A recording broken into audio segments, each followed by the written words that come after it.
श्री गणेशाय नमः। श्री सरस्वत्यै नमः।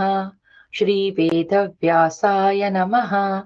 नारायणं नमस्कृत्य नरं चैव नरोत्तमं देवीं सरस्वतीं व्यासं ततो जयमुदीरयेत्। पंचाशततमोऽध्यायः। आदित्य तीर्थ की महिमा के प्रसंग में असित देवल तथा जैगीषव्य मुनि का चरित्र। वैशंपायन उवाच। वैशंपायन जी कहते हैं, जन्मेजय, प्राचीन काल की बात है। उसी तीर्थ में तपस्या के धनी धर्मात्मा असीत देवल मुनि गृहस्थ धर्म का आश्रय लेकर निवास करते थे। वे सदा धर्मपरायण, पवित्र, जितेंद्रिय, किसी को भी दंड न देने वाले, महातपस्वी तथा मन, वाणी और क्रिया द्वारा सभी जीवों के प्रति समान भाव रखने वाले थे। महाराज, उनमें क्रोध नहीं था। वे अपनी निंदा और स्तुति को समान समझते थे। प्रिय और अप्रिय की प्राप्ति में उनकी चित्तवृत्ति एक सी रहती थी।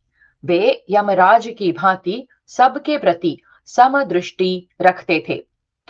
सोना हो या मिट्टी का ढेला, महातपस्वी देवल दोनों को समान दृष्टि से देखते थे और प्रतिदिन देवताओं तथा ब्राह्मणों सहित अतिथियों का पूजन एवं आदर सत्कार करते थे।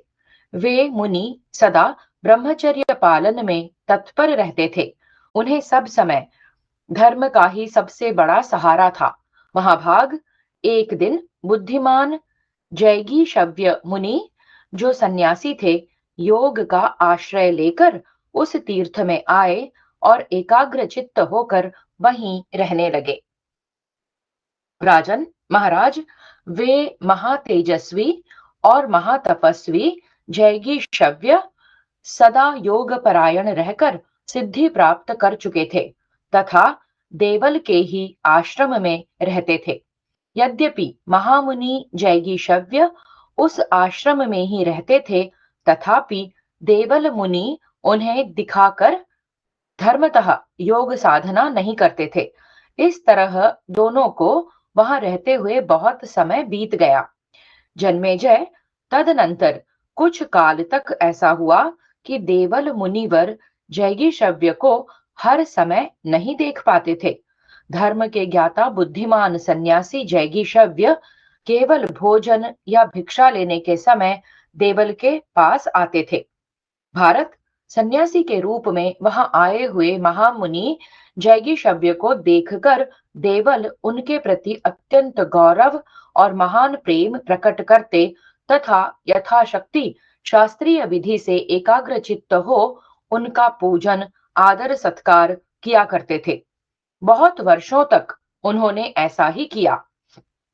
नरेश्वर, एक दिन महातेजस्वी जैगीषव्य मुनि को देखकर महात्मा देवल के मन में बड़ी भारी चिंता हुई।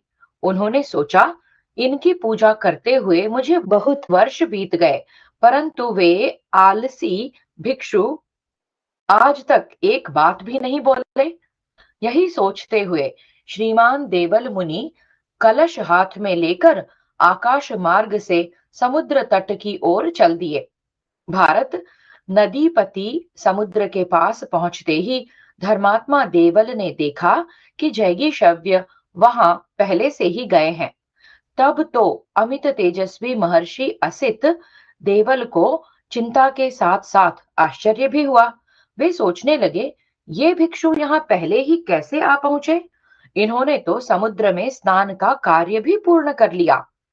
जन्मेजय, फिर उन्होंने समुद्र में विधि पूर्वक स्नान करके पवित्र हो जपने योग्य मंत्र का जप किया।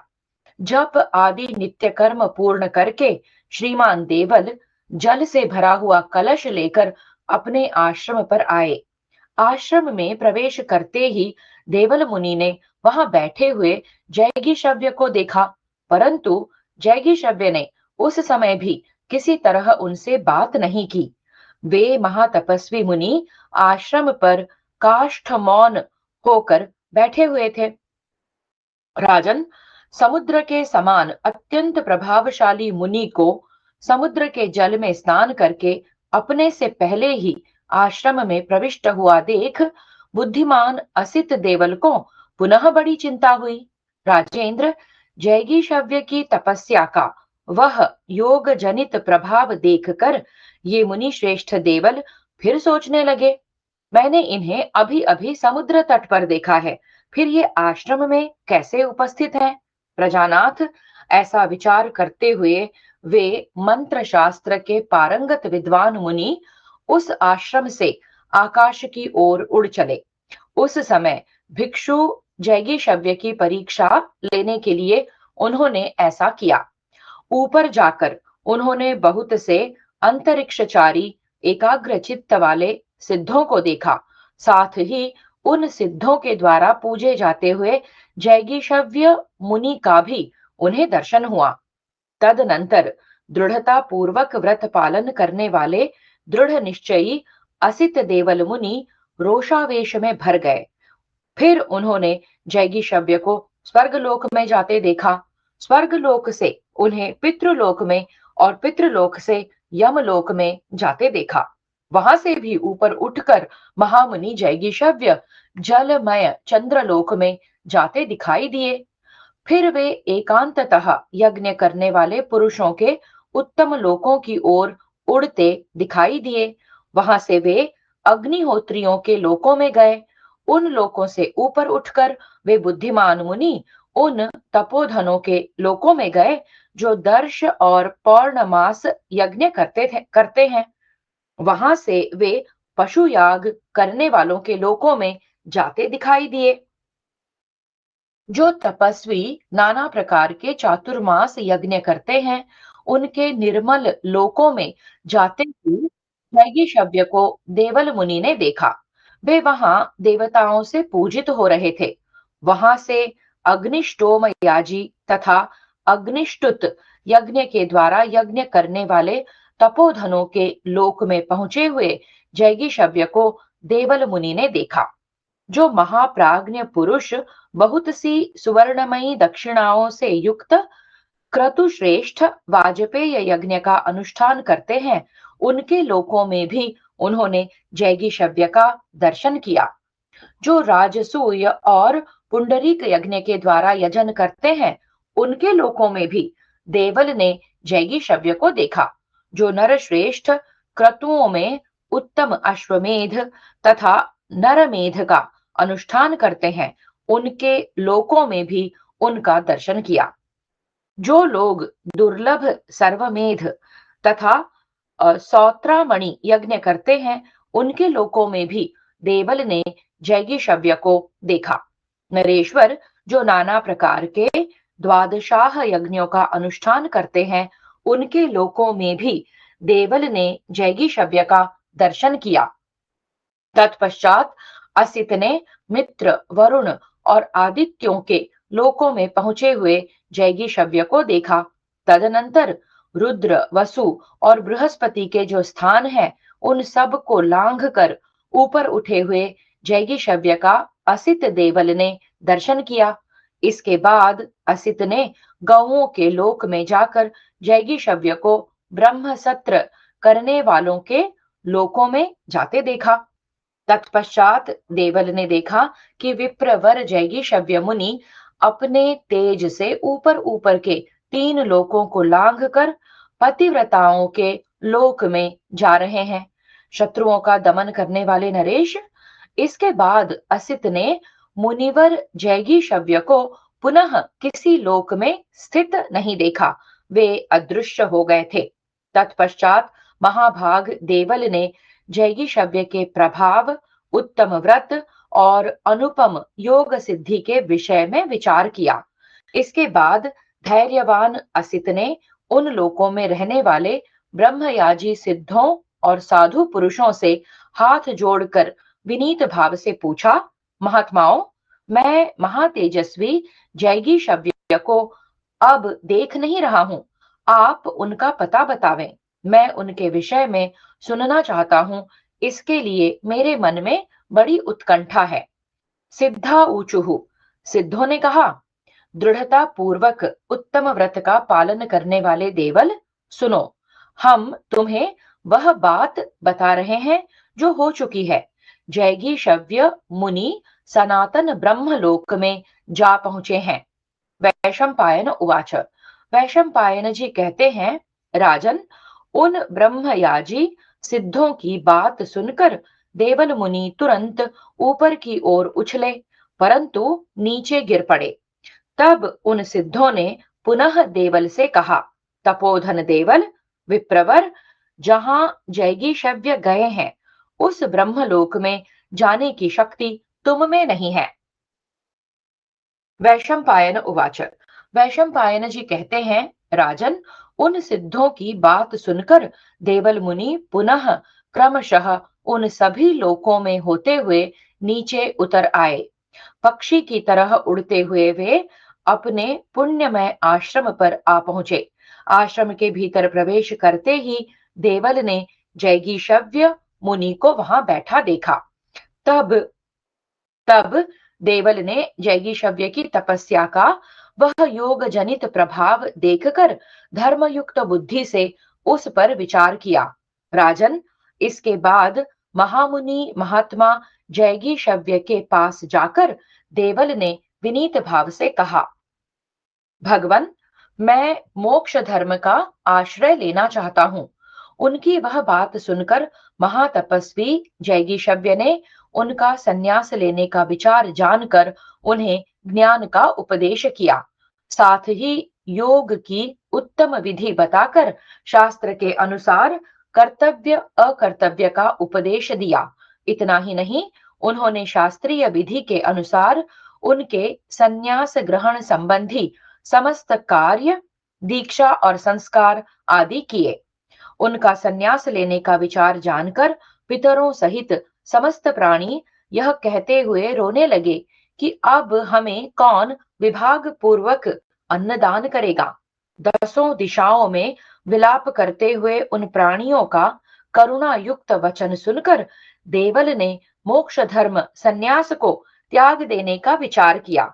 भारत, यह देख, फल मूल, पवित्री, कुश, पुष्प और औषधियां, ये सहस्रों पदार्थ, यह कहकर बारंबार रोने लगे कि यह खोटी बुद्धि वाला क्षुद्र देवल निश्चय ही फिर हमारा उच्छेद करेगा।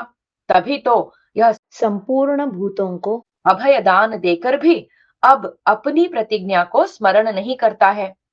तब मुनि श्रेष्ठ देवल पुनः अपनी बुद्धि से विचार करने लगे, मोक्ष और गृहस्थ्य धर्म, इनमें से कौन सा मेरे लिए श्रेयस्कर होगा।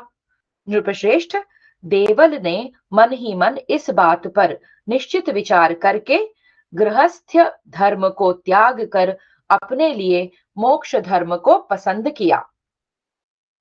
भारत, इन सब बातों को सोच विचार कर देवल ने जो संन्यास लेने का ही निश्चय किया, उससे उन्होंने परम सिद्धि और उत्तम योग को प्राप्त कर लिया।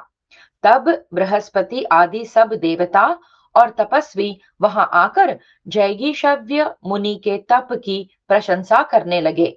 तदनंतर मुनि श्रेष्ठ नारद ने देवताओं से कहा, जैगीषव्य में तपस्या नहीं है, क्योंकि ये असित मुनि को अपना प्रभाव दिखाकर आश्चर्य में डाल रहे हैं। ऐसा कहने वाले ज्ञानी नारद मुनि को देवताओं ने महामुनि जैगीषव्य की प्रशंसा करते हुए इस प्रकार उत्तर दिया, आपको ऐसी बात नहीं कहनी चाहिए, क्योंकि प्रभाव, तेज, तपस्या और योग की दृष्टि से इन महात्मा से बढ़कर दूसरा कोई नहीं है। धर्मात्मा जैगीषव्य तथा असित मुनि का ऐसा ही प्रभाव था। उन दोनों महात्माओं का यह श्रेष्ठ स्थान ही तीर्थ है। पारमार्थिक कर्म करने वाले महात्मा हलधर वहां भी स्नान करके ब्राह्मणों को धन दान दे धर्म का फल पाकर सोम के महान एवं उत्तम तीर्थ में गए। इस प्रकार श्री महाभारत शल्य पर्व के अंतर्गत गदा पर्व में बलदेव जी की तीर्थ यात्रा के प्रसंग में सारस्वतोपाख्यान विषयक 50वां अध्याय पूरा हुआ। एकपञ्चाशत्तमोऽध्यायः। सारस्वत तीर्थ की महिमा के प्रसंग में दधीच ऋषि और सारस्वत मुनि के चरित्र का वर्णन। वैशंपायन उवाच। वैशंपायन जी कहते हैं, भरत नंदन, वही सोमतीर्थ है जहां नक्षत्रों के स्वामी चंद्रमा ने राजसूय यज्ञ किया था। उसी तीर्थ में महान तारकामय संग्राम हुआ था। धर्मात्मा एवं मनस्वी बलराम जी उस तीर्थ में स्नान एवं दान करके सारस्वत मुनि के तीर्थ में गए। प्राचीन काल में जब 12 वर्षों तक अनावृष्टि हो गई थी, सारस्वत मुनि ने वहीं उत्तम ब्राह्मणों को वेदाध्ययन कराया था। जन्मेजय उवाच। जन्मेजय ने पूछा, मुने, प्राचीन काल में सारस्वत मुनि ने 12 वर्षों की अनावृष्टि के समय उत्तम ब्राह्मणों को किस प्रकार वेदों का अध्ययन कराया था? वैशंपायन उवाच। वैशंपायन जी ने कहा, महाराज, पूर्व काल में एक बुद्धिमान महातपस्वी मुनि रहते थे जो ब्रह्मचारी और जितेंद्रिय थे। उनका नाम था दधीच। प्रभो, उनकी भारी तपस्या से इंद्र सदा डरते रहते थे। नाना प्रकार के फलों का प्रलोभन देने पर भी उन्हें लुभाया नहीं जा सकता था। तब इंद्र ने मुनि को लुभाने के लिए एक पवित्र, दर्शनीय एवं दिव्य अप्सरा भेजी, जिसका नाम था अलम्बुषा। महाराज, एक दिन जब महात्मा दधीच सरस्वती नदी में देवताओं का तर्पण कर रहे थे, वह माननीय अप्सरा उनके पास जाकर खड़ी हो गई। उस दिव्य रूप धारिणी अप्सरा को देखकर उन विशुद्ध अंतःकरण वाले महर्षि का वीर्य सरस्वती के जल में गिर पड़ा। उस वीर्य को सरस्वती नदी ने स्वयं ग्रहण कर लिया। पुरुष प्रवर उस महानदी ने हर्ष में भरकर पुत्र के लिए उस वीर्य को अपने कुक्षी में रख लिया और इस प्रकार वह गर्भवती हो गई। प्रभो, समय आने पर सरिताओं में श्रेष्ठ सरस्वती ने एक पुत्र को जन्म दिया और उसे लेकर वह ऋषि के पास गई। राजेंद्र, ऋषियों की सभा में बैठे हुए मुनि श्रेष्ठ दधीच को देखकर उन्हें उनका वह पुत्र सौंपती हुई सरस्वती नदी इस प्रकार बोली, ब्रह्मर्षि, यह आपका पुत्र है। इसे आपके प्रति भक्ति होने के कारण मैंने अपने गर्भ में धारण किया था। ब्रह्मर्षि, पहले अलम्बुषा नामक अप्सरा को देखकर जो आपका वीर्य स्खलित हुआ था, उसे आपके प्रति भक्ति होने के कारण मैंने अपने गर्भ में धारण कर लिया था, क्योंकि मेरे मन में यह विचार हुआ था कि आपका यह तेज नष्ट न होने पावे। अतः आप मेरे दिए हुए अपने इस अनिंदनीय पुत्र को ग्रहण कीजिए। उसके ऐसा कहने पर मुनि ने उस पुत्र को ग्रहण कर लिया और वे बड़े प्रसन्न हुए। भरतभूषण, उन द्विज श्रेष्ठ ने बड़े प्रेम से अपने उस पुत्र का मस्तक सूंघा और दीर्घ काल तक छाती से लगाकर अत्यंत प्रसन्न हुए महामुनि ने सरस्वती को वर दिया, सुभगे, तुम्हारे जल से तर्पण करने पर विश्वेदेव, पितृगण तथा गंधर्वों और अप्सराओं के समुदाय सभी तृप्ति लाभ करेंगे।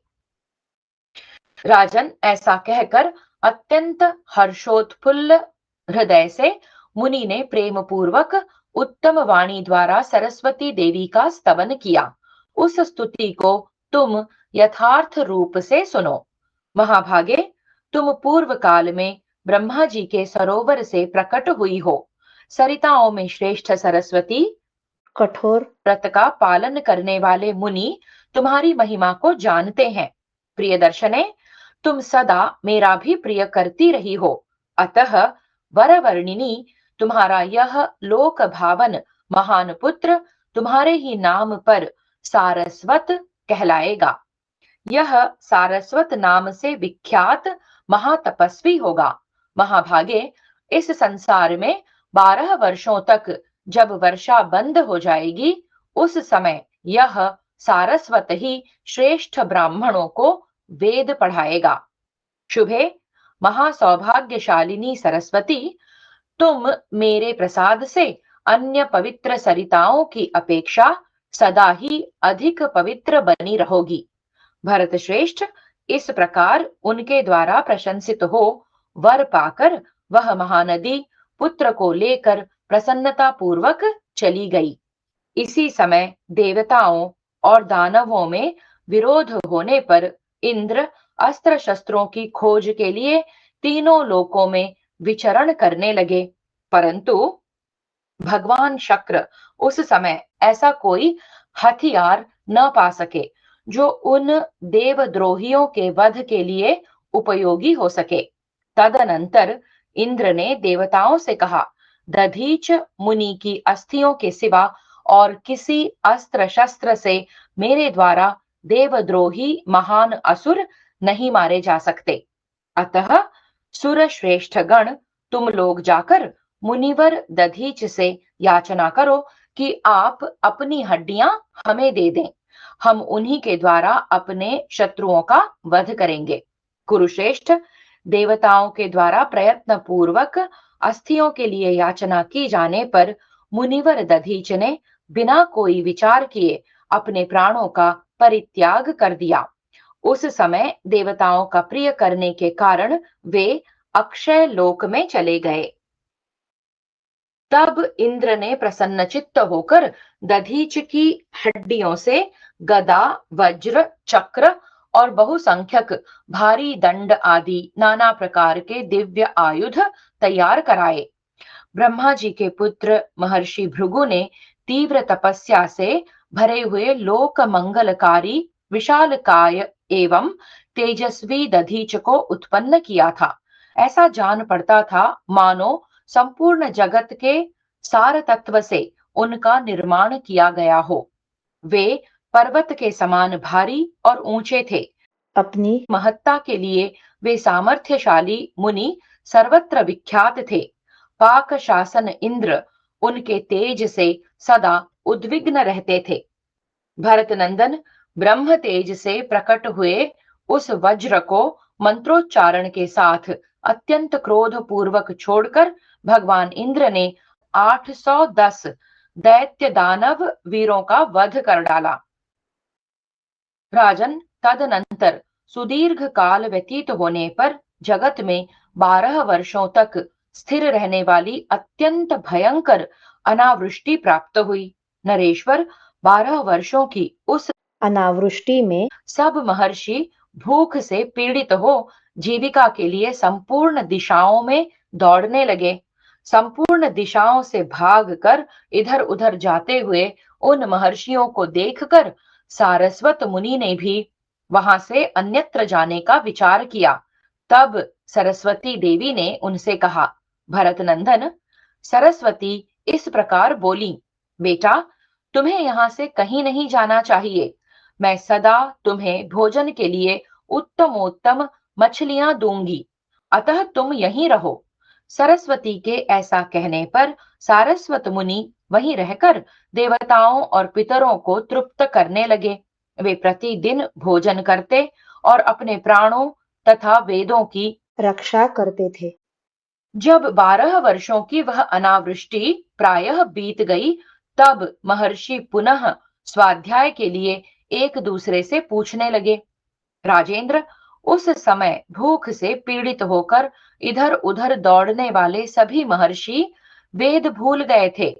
कोई भी ऐसा प्रतिभाशाली नहीं था जिसे वेदों का स्मरण रह गया हो।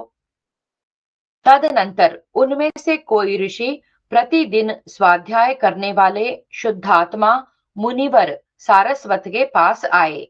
फिर वहां से जाकर उन्होंने सब महर्षियों को बताया कि देवताओं के समान अत्यंत कांतिमान एक सारस्वत मुनि है जो निर्जन वन में रहकर सदा स्वाध्याय करते हैं। राजन, यह सुनकर वे सब महर्षि वहां आए और आकर मुनि श्रेष्ठ सारस्वत से इस प्रकार बोले, मुने, आप हम लोगों को वेद पढ़ाइए। तब सारस्वत ने उनसे कहा, आप लोग विधि पूर्वक मेरी शिष्यता ग्रहण करें। तब वहां उन मुनियों ने कहा, बेटा, तुम तो अभी बालक हो, हम तुम्हारे शिष्य कैसे हो सकते हैं? तब सारस्वत ने पुनः उन मुनियों से कहा, मेरा धर्म नष्ट न हो, इसलिए मैं आप लोगों को शिष्य बनाना चाहता हूं।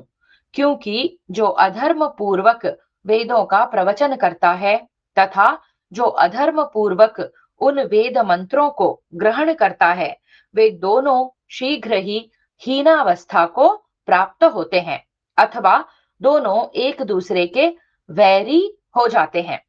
न बहुत वर्षों की अवस्था होने से, न बाल पकने से, न धन से और न अधिक भाई बंधुओं से कोई बड़ा होता है। ऋषियों ने हमारे लिए यही धर्म निश्चित किया है कि हम में से जो वेदों का प्रवचन कर सके वही महान है। सारस्वत की यह बात सुनकर वे मुनि उनसे विधि पूर्वक वेदों का उपदेश पाकर पुनः धर्म का अनुष्ठान करने लगे। 60,000 मुनियों ने स्वाध्याय के निमित्त ब्रह्मर्षि सारस्वत की शिष्यता ग्रहण की थी। वे ब्रह्मर्षि यद्यपि बालक थे, तो भी वे सभी बड़े बड़े महर्षि उनकी आज्ञा के अधीन रहकर उनके आसन के लिए एक एक मुट्ठी कुश ले आया करते थे। श्री कृष्ण के बड़े भाई महाबली रोहिणी नंदन बलराम जी वहां भी स्नान और धन दान करके प्रसन्नता पूर्वक क्रमशः सब तीर्थों में विचरते हुए उस विख्यात महातीर्थ में गए जहां कभी वृद्धा कुमारी कन्या निवास करती थी। इस प्रकार श्री महाभारत शल्य पर्व के अंतर्गत गदा पर्व में बलदेव जी की तीर्थ यात्रा के प्रसंग में सारस्वतोपाख्यान विषयक 51वां अध्याय पूरा हुआ। 55तमोऽध्यायः। वृद्ध कन्या का चरित्र, श्रृंगवान के साथ उसका विवाह और स्वर्ग गमन तथा उस तीर्थ का महात्म्य। जन्मेजय उवाच। जन्मेजय ने पूछा, भगवन, पूर्व काल में वह कुमारी तपस्या में क्यों संलग्न हुई? उसने किस लिए तपस्या की और उसका कौन सा नियम था?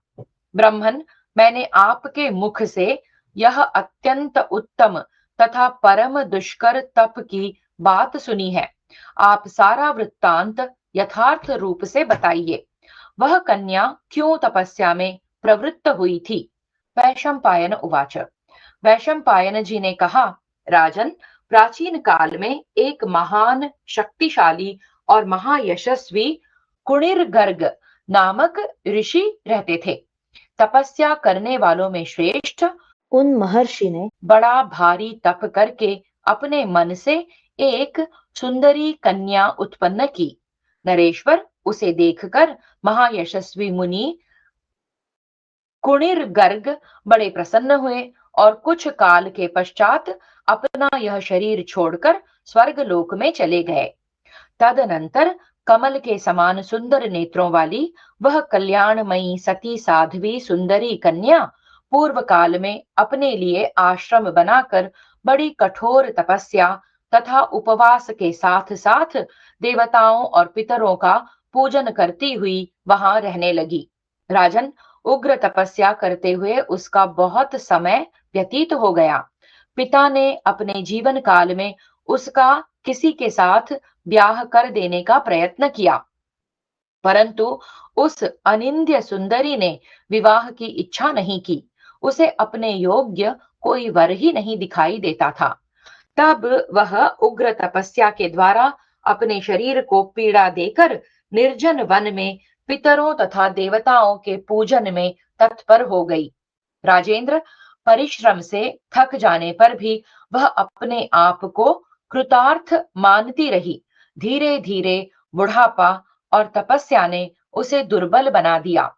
जब वह स्वयं एक पग भी चलने में असमर्थ हो गई, तब उसने परलोक में जाने का विचार किया। उसकी देह त्याग की इच्छा देखकर देवर्षि नारद ने उससे कहा, महान व्रत का पालन करने वाली निष्पाप नारी, तुम्हारा तो अभी विवाह संस्कार भी नहीं हुआ, तुम तो अभी कन्या हो, फिर तुम्हें पुण्यलोक कैसे प्राप्त हो सकते हैं? तुम्हारे संबंध में ऐसी बात मैंने देवलोक में सुनी है। तुमने तपस्या तो बहुत बड़ी की है, परंतु पुण्य लोकों पर अधिकार नहीं प्राप्त किया है। नारद जी की यह बात सुनकर वह ऋषियों की सभा में उपस्थित होकर बोली, साधु शिरोमणे, आप में से जो कोई मेरा पानी ग्रहण करेगा, उसे मैं अपनी तपस्या का आधा भाग दे दूंगी। उसके ऐसा कहने पर सबसे पहले गालव के पुत्र श्रृंगवान ऋषि ने उसका पानी ग्रहण करने की इच्छा प्रकट की और सबसे पहले उसके सामने यह शर्त रखी, शोभ ने, मैं एक शर्त के साथ आज तुम्हारा पानी ग्रहण करूंगा। विवाह के बाद तुम्हें एक रात मेरे साथ रहना होगा। यदि यह स्वीकार हो तो मैं तैयार हूं। तब बहुत अच्छा कहकर उसने मुनि के हाथ में अपना हाथ दे दिया। फिर गालव पुत्र ने शास्त्रोक्त रीति से विधि पूर्वक अग्नि में हवन करके उसका पाणी ग्रहण और विवाह संस्कार किया। राजन, रात्रि में वह दिव्य वस्त्राभूषणों से विभूषित और दिव्य गंध युक्त अंगराग से अलंकृत परम सुंदरी तरुणी हो गई। अब उसे अपनी कांति से सब ओर प्रकाश फैलाती देख गालव कुमार बड़े प्रसन्न हुए और उसके साथ एक रात निवास किया। सवेरा होते ही वह मुनि से बोली, तपस्वी मुनियों में श्रेष्ठ ब्रह्मर्षि, आपने जो शर्त की थी उसके अनुसार मैं आपके साथ रह चुकी।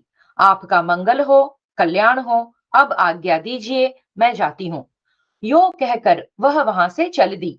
जाते जाते उसने फिर कहा, जो अपने चित्त को एकाग्र कर इस तीर्थ में स्नान और देवताओं का तर्पण करके एक रात निवास करेगा, उसे 58 वर्षों तक विधि पूर्वक ब्रह्मचर्य पालन करने का फल प्राप्त होगा।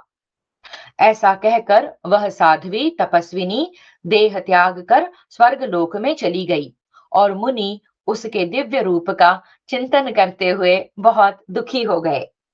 उन्होंने शर्त के अनुसार उसकी तपस्या का आधा भाग बड़े कष्ट से स्वीकार किया। फिर वे भी अपने शरीर का परित्याग करके उसी के पथ पर चले गए। भरत श्रेष्ठ, वे उसके रूप पर बलात् आकृष्ट होकर अत्यंत दुखी हो गए थे। यह मैंने तुमसे वृद्ध कन्या के महान चरित्र, ब्रह्मचर्य पालन तथा स्वर्ग लोक की प्राप्ति रूप सदगति का वर्णन किया। वहीं रहकर शत्रुओं को संताप देने वाले बलराम जी ने शल्य के मारे जाने का समाचार सुना था। वहां भी मधुवंशी बलराम ने ब्राह्मणों को अनेक प्रकार के दान दे समंत पंचक द्वार से निकलकर ऋषियों से कुरुक्षेत्र के सेवन का फल पूछा। प्रभो, उस यदु सिंह के द्वारा कुरुक्षेत्र के फल के विषय में पूछे जाने पर वहां रहने वाले महात्माओं ने उन्हें सब कुछ यथावत रूप से बताया। इस प्रकार महाभारत शल्य पर्व के अंतर्गत गदा पर्व में बलदेव जी की तीर्थ यात्रा के प्रसंग में सारस्वतोपाख्यान विषयक 52वां अध्याय पूरा हुआ। हरि ओम। श्री कृष्णार्पणमस्तु।